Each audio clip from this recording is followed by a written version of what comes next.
And how do you do? So, I've been sharing beers from this 8-pack of different Guinness products. I had two Smittix, the Smittix Ale and their Pale Ale, the Guinness Black Lager, and the Guinness Draft. This is the last one I'm doing here, the Guinness Draft in the can. So let me pour this baby.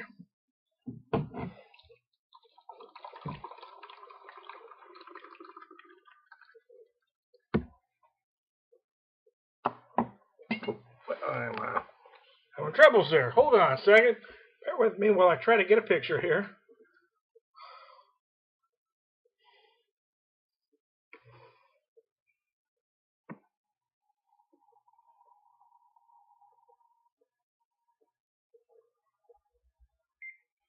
Camera's acting up for some reason. Here we go. Good enough. Alrighty then. Bear with me, y'all.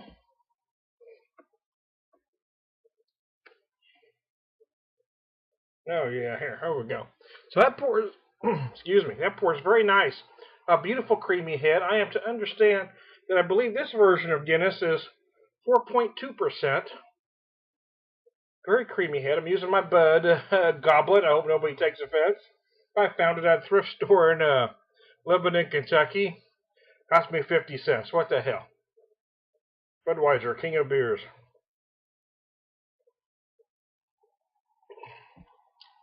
Wow. It's nice. It's nice.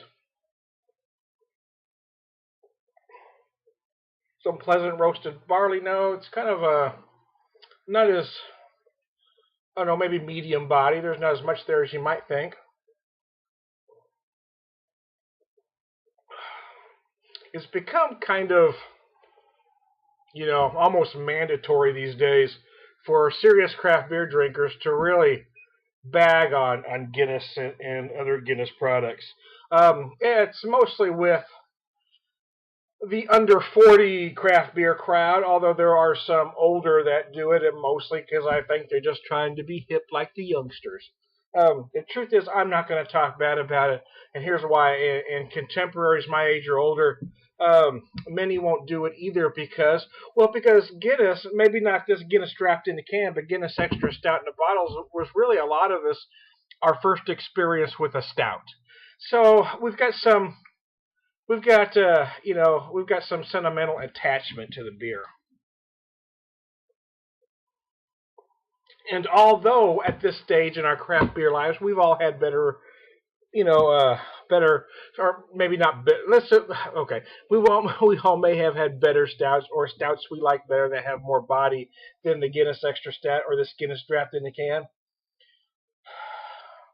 But I can't stress the importance of how important a beer like that was. I mean, this was, it was a gateway beer. I mean, the first time I had an Anchor Steam, which is probably the first technically a craft beer that I had was the Anchor Steam.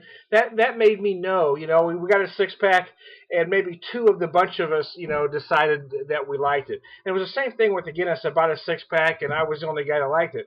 It's kind of one of those things. You can't deny that these were all gateway beers. This may not be considered a great beer by today's craft standards. I don't think there's anything wrong with it either. Do I buy a lot of Guinness anymore? No.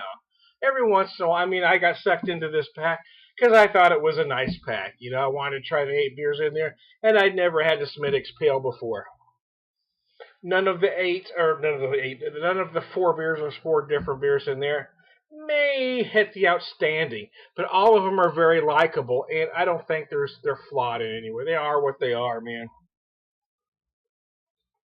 So if you don't like Guinness, don't buy it.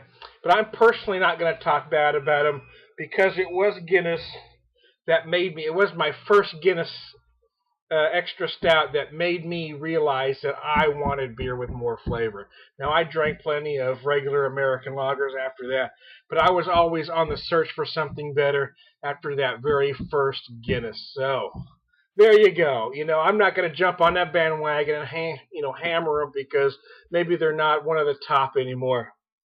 Or they're just not good enough by craft beer standards. But for me, I think these are fine beers, and they are decent beers to get folks started on the way to craft beer. So there you go. How about that, man?